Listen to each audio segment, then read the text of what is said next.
Hello everyone, welcome to Claret and Booze. My name's Nick. This is a daily ramble. We made it to Friday. Everyone. Hope you're all doing all right. Right, before we get into the show, as always, if you are new to this channel, please subscribe. Check if you haven't, because many of you haven't. There's about 30%. It does really help us. We really appreciate it. Most of all, don't forget, drop a like on the video. Welcome to West Ham, Matías Fernandes. Very good player. Very, very good player. Yes, as we've discussed, we have paid over the odds for that player. I thought 30 million was going far enough, but as I said on the video yesterday in the morning, beggars can't be choosers. We've left it too late. No doubt we're probably going to hire on wages, hire on agent fee, hire on everything. This is just what happens. So, yeah, this could either go really well, depending on what happens next, or not. I'm going to talk about that because it's to do with what player he could be not complementing, but replace him. So, yeah, a bit strange. But anyway, nonetheless, a very good addition to the squad. Far better than Guido, James Ward-Prowse and Soucek. It's a step up, you know. Not a groundbreaking player yet, as far as I'm concerned, but we'll see how he does. So I'm looking forward to it. Certainly, he's going to give us legs, something that we haven't got at the moment in the middle. So, yeah, I'm all for it. Magassa is said to be unveiled today as well. So, yeah, we'll have two new central midfielders. One's a CDM in Magassa and can also play centre-back, and you've got Matías Fernandes, he's an 8. Box to box. Good player, can do a bit of everything. Right now, before I move on to what I want to talk about, yesterday's video. So you've got the Ange Postecoglou rumour, and you've got the Xavi rumour as well. And that is all they are. I mean, I'm not breaking anything. We're linked with Ange Postecoglou and Sports X, who came on the show on Tuesday night. He's the one who unveiled what's his name, Georges as well, Caio Georges from Cruzeiro, the forward, and also Xavi as well. So all I was doing was building upon that after some information that he gave me. But I'm not ITKing it this year. I've got no interest in it. What I do want to do, though, especially after the summer of propaganda that we've had from the club, where they come out and they say, we haven't got money, you know, there's no one better out there, I'm going to make sure that you know who we're being offered. Now, whether or not I do that as a drip feed thing as we go along, or I just do a big show at the end with Sports X, I'm going to let you know. And like I said, I can do that because I've got receipts, I've got proof. So we absolutely could at least get an audience with the likes of Xavi and try and convince him to come. That's what we could do, right? That's the level of manager that we could get if we really wanted to. So the reason I'm doing this is to illustrate how much David Sullivan is holding this club back. Now, whether you like Xavi or not, whatever, you know, that's not really the point. The point is what we're gonna end up with is probably a manager that we universally don't want as a fan base. It'll be a Cooper, it'll be a Dyche. That's what I fear will happen. Even though the murmurings that I'm hearing is that Sullivan could change direction, but I don't trust him. I don't trust him in the slightest. So whenever I do get anything like that, I'm gonna talk to you about it because it will counter the narrative that the club push, where they tell you what they want you to know, and that is, oh, we're really struggling, we're on the floor, we can't sign anyone, we can't sign this player, we can't get that manager, there's no one else out there. It's all rubbish. Look what's happened in the last few days. When they need to sign players, they go and sign players, but now we are in a situation where there's not even any negotiations going on now, we're just going out there buying players. So yeah, you got Magassa, we're linked with Timber as well, we're linked with all sorts of players at the moment. So we'll see what happens. I'm looking forward to the window closing. The reason I'm not as excited about this Fernandes deal as I otherwise should be is because concurrently running with this story that Fernandes has been unveiled, where we should all be rubbing our hands together thinking, yes, either one of Soucek or James Ward-Prowse are going to be out of the team. You're going to have Fernandes coming in to complement Paqueta. No, it looks as though we're going to be selling Paqueta. So Aston Villa are currently the front runners. And I've had some clarification of this as well. It's true. We're probably going to be selling Lucas. Fernandes has been brought in as a Lucas Paqueta replacement. That deal for Fernandes is close to 45 million. I don't know what's been reported, but it's close to 45 with a couple of million. So it's about 43 with a couple of £1 million worth of add-ons. It ain't far off 50 million. We're going to be selling Paqueta for around about 55, 60. 55 with add-ons and 60. Now, I'm sorry. That's a downgrade. If you bring in Fernandes in to replace Paqueta, it's a downgrade. It just is. Fernandes is a good player, but he should have been coming in to complement Lucas Paqueta, not, play with him. So Paqueta's got somebody on his wavelength, and equally, so that Fernandes has got somebody on his wavelength. It would help him flourish. It would help his value build. But the worry is that we're going to basically go into this, come out of this window, having sold Kudus, having loaned out Alvarez, having sold Paqueta, having sold Emerson, 4 top-class players, and brought in Hermansen, Callum Wilson, Kyle Walker-Peters, Diouf, Fernandes and Magassa.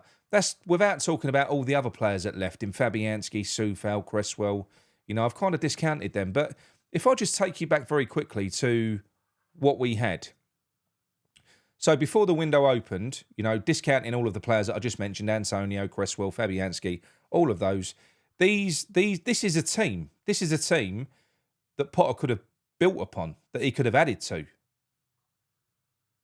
at the start of this window before it opened.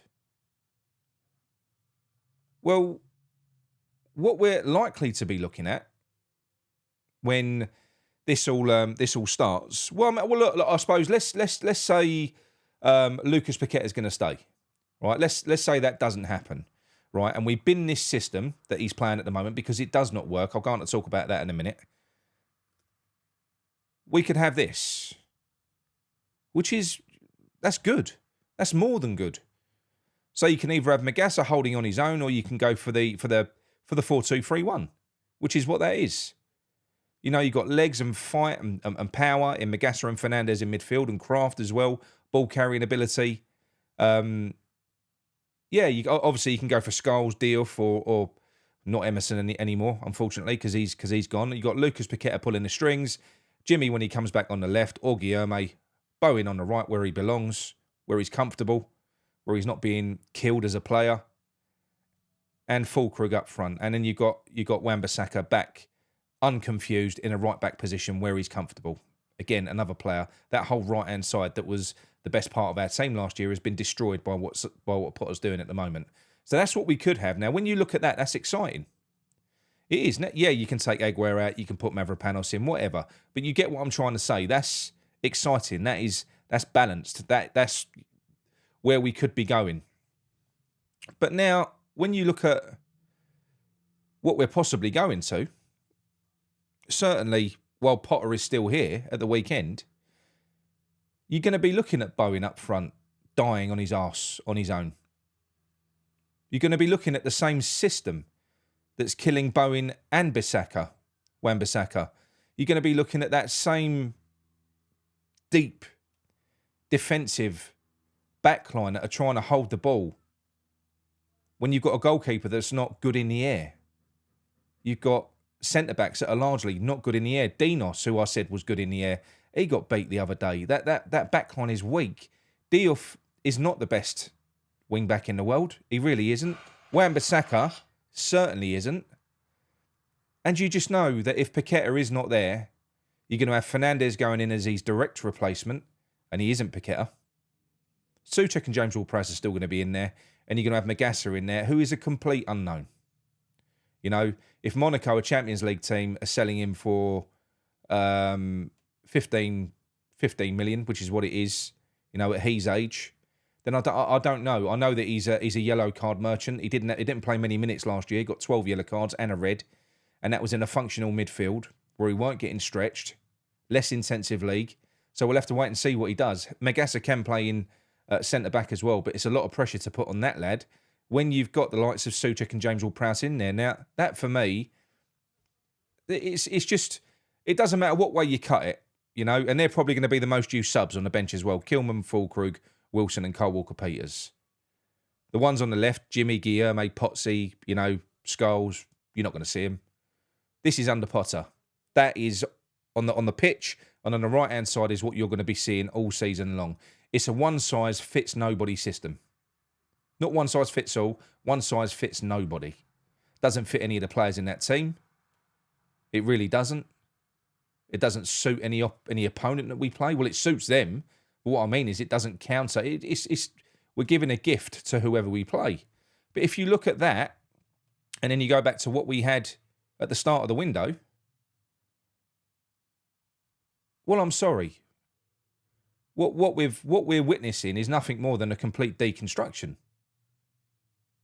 So this does all pivot on whether or not we retain Lucas Paqueta, I suppose. Whether or not Potter does go, whether because I know they're doing their succession planning, talking to other managers, but they did that with Moyes before the conference final. They had Silva lined up, and then they didn't push on with it because Moyes won the cup.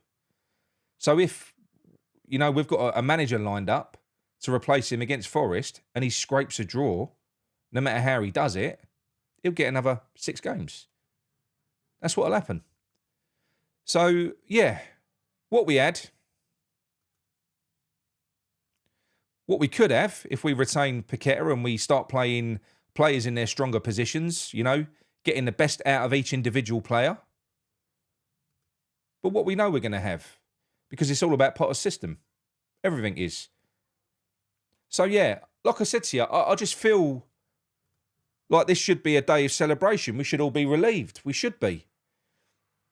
But I'm not. I'm worried. I'm shitting myself. Maybe I'll celebrate Fernandes once that window closes and Paqueta's still here. I will. Because Fernandes is a good player.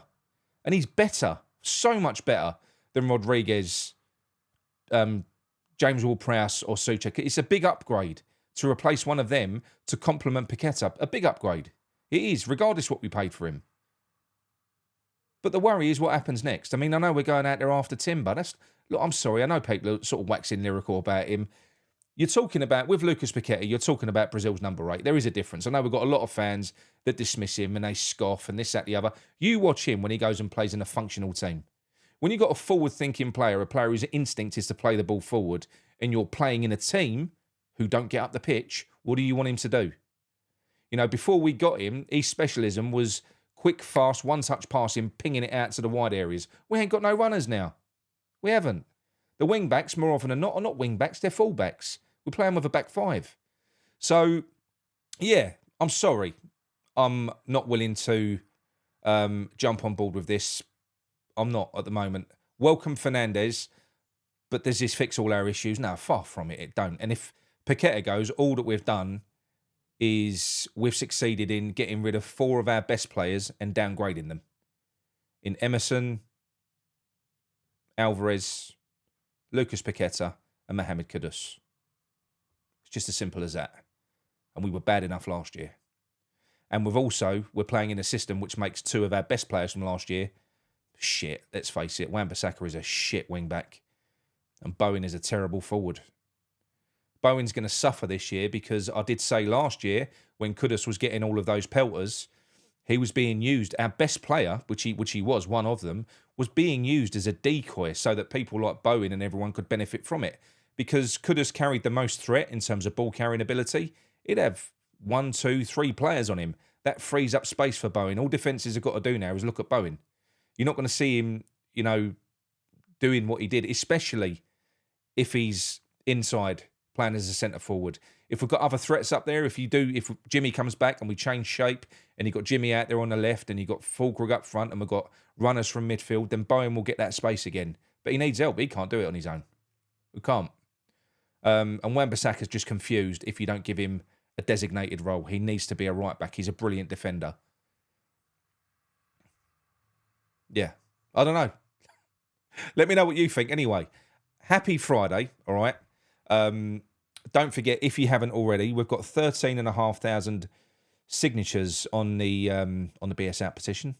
There's going to be other announcements coming today and over the weekend and Monday and stuff like that to do with the protest. But as I said, I'm working with Hammers United regarding the protest, and we're going to be sending out newsletters via that platform. So everyone that's signed up, we want to get those numbers keep them going up. Yeah. I'm not falling for anything at the moment. We won the last transfer window. We've already signed 4 players this year that are thoroughly underwhelming. I like Fernandes, but you don't know how he's going to fare in this team. Is Fernandes better than Carlos Soler that we got from PSG last year, who also looks shit? I don't know. We're going to find out. I mean, one thing's for sure. If we get a good manager that can use them, and you go to a more conventional system like a 4-2-3-1, which these parts are most likely suited to, then you will get the best out of these players. We'll see a lot more of them. But not while you've got blokes in charge that are just more concerned with their system over the players within it. Anyway, look, that is it from me. That's enough cheery talk for one Friday. I'll speak to you all later. Yeah, enjoy the rest of your Friday. Come on your wines. Welcome aboard, Fernandes, and hopefully Magassa as well.